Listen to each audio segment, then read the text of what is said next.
So what we're looking at today is of quite interest actually. We've got UK riots going on. Now I'm in the UK, I live in London. Right now my friend is working out on a high street and he just sent me a snap and it's completely desolate, there's no one. It's a ghost town everywhere. Why? Because there's like these huge swarms of people who are out rioting, and the claims are that it's against illegal immigration and people are fed up of the effects of illegal immigration into the UK.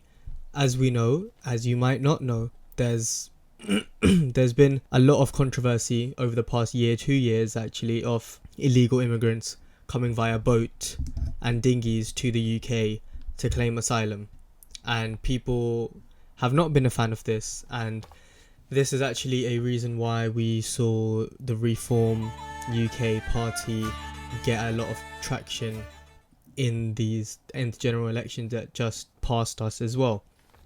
However, there has been lots of civil unrest because of this, mainly from working class white people who unfortunately are not they're not very educated, they're not very in the know about how economics works and how politics works. They're just out here and some of them don't know why this is actually happening and why immigration and illegal immigration is happening, and they think it's like a real big issue that's causing the country to basically fail, which, you know, that's not the reason why England is failing and declining. It's a lot of other issues, but you know, they want to blame it on immigration. That's fine. It's always been the same story, is the elites, they always put the poor people against the poor people, the uneducated people against the uneducated people, so that they're out doing whatever they want and no one's blaming them. So it's basically just divide and rule. We've seen it for as long as empires have existed, and unfortunately it's the same thing even in the 21st century. It's 2024, and unfortunately we're seeing a lot of people are still so uneducated and so uncivilized. Their minds are not free. They're still being controlled by all these people like Tommy Robinson and Nigel Farage. These guys have actually filled their head with all this propaganda about illegal immigration, and immigration is such a big problem. It's such a big problem. Well, it's not as big of a problem as things like inequality or unproductivity in the economy. These things have nothing to do with immigration. In fact, actually, immigration is something that is a symptom of the unproductivity that we have in the country. People aren't having babies, there's not enough workers, but there's so much demand for so many things. Who's going to clean? Who's going to drive the trucks? Who's going to work in the chicken shops? Well, it's not going to be, it's not going to be Gary. It's going to be, whoever from whatever country that is going to be filling those like very low skilled, low paying roles, like the cleaners, like the truck drivers. But we're not going to talk about that. We are going to blame the illegal immigrants. Actually, that's the rhetoric. People are saying that it's the illegal immigrants which are the problem, and this has all been incited by this Southport stabbing that happened. 3 innocent girls got murdered by this child.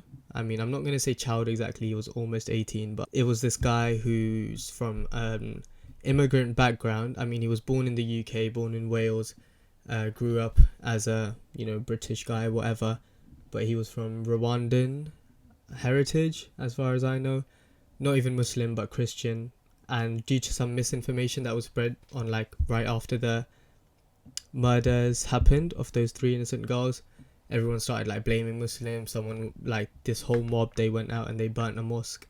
It's actually quite sad to see how these big groups of people, they can be so illiterate and just go out and target mosques, even though mosques didn't have anything to do with these murders. I'm not defending the murders, obviously. The murders were absolutely terrible, but we have to see why are we directing that anger towards Muslims? But I think this was just the straw that broke the camel's back, in the case that there's been a lot of anti-Islamic narratives that have been pushed, and people have been sort of getting more and more anti-Islamic due to various reasons in the UK. I think one of the main reasons people point out is the prevalence of Islamic culture that has grown in the UK, just naturally because there are so many Muslims. But we're saying so many Muslims, in reality it's not that many, and the UK culture is still intact. But obviously these groups of people, like Muslims and stuff, they live according to their own religion, which, you know, why should they not have the right to do that?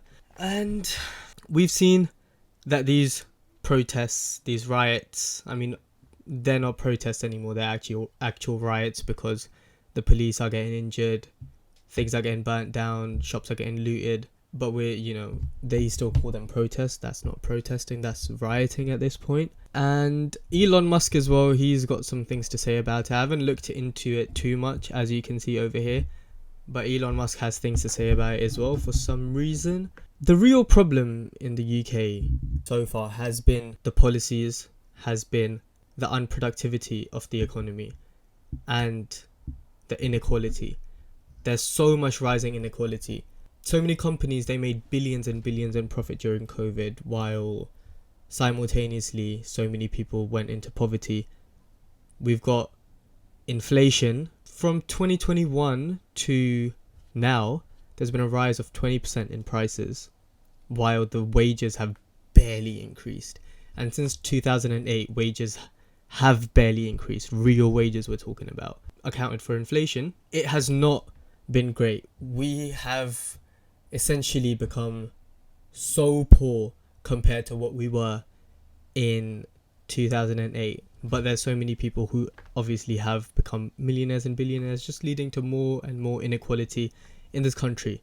That is the crux of what is wrong in the UK, not the fact that there's some boats coming in full of like asylum seekers.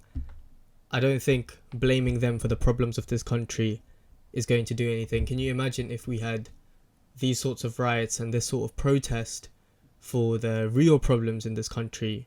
We would get so much further. But no, because people have been neglected by the government has just given them a scapegoat, I guess. It's not even the government, to be honest. It's just these leaders like Nigel Farage and Tommy Robinson, which have, for some reason, blamed illegal immigration and immigration for their problems, even though they has nothing to do with their problems. In fact, immigration is helping their problems by filling those shortages in the economy. And to do with the asylum seekers, they're getting hotels and all of this, but if you actually think about it, it's good that we process them as quickly as possible, so that either we can put them into the workforce and they can actually start contributing to the economy, and we can get out of this poverty, we can start to help the poverty in this country, or you send them back to wherever they came from.